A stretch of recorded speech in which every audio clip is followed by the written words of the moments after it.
Hello, hello, hello.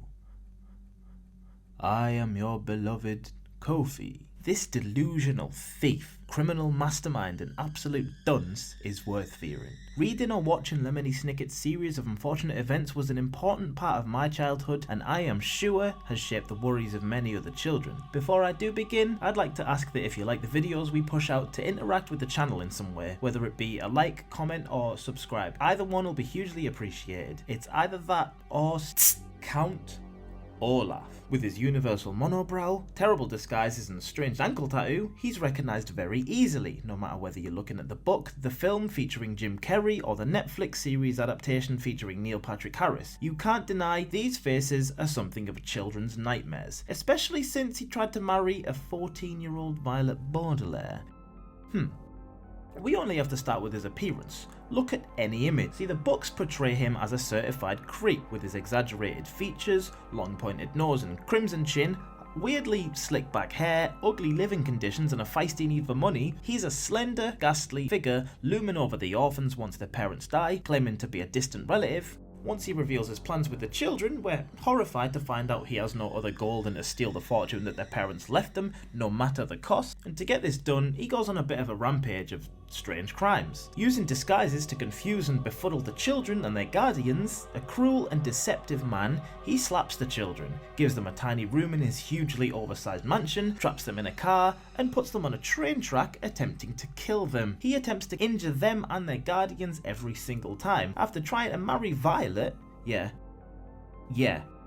Count Savile over here loses custody of the kids and engages in a stalker-like set of costume changes when the children are moved to new homes. This motherfucker murders their guardians and searches to capture the kids and somehow extract their fortune from them. Strange creepy eyeball tattoos. This man is supposed to have zero money.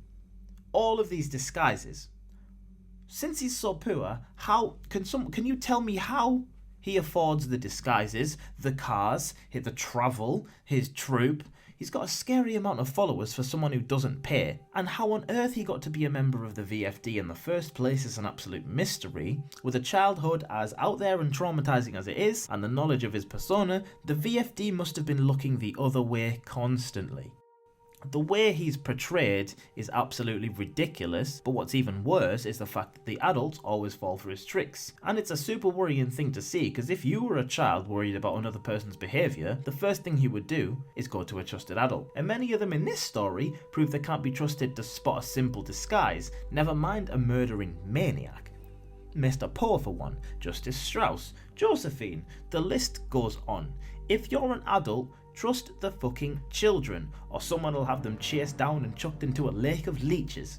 Count Olaf in the book gives you a real sense of fear. He is dark, mysterious, and we hear about his signs of being a murdering psycho from early when he talks about killing ants with a magnifying glass. He also chases down the children with piercing eyes, dangles Sonny off a tower, and fools people into thinking the children are murderers. He's probably the most ruthless child book villain I've ever heard of. Now, Jim Carrey's character gives you the sense of lunacy associated with a delusional serial killer, yet alerts you to his comedically bad acting and gives you a sense that the orphans do actually have a chance. His disguises are comedically bad, yet no one seems to notice him. His character's perfect for a children's movie. Given us comical danger, he could easily pass as a villain from, say, Horrid Henry or Grizzly Tales. Here, the kids escape due to the holes in his plan, and with little help from themselves. While Neil Patrick Harris, on the other hand, is disguised extremely well. In fact, I didn't believe it was even him at first.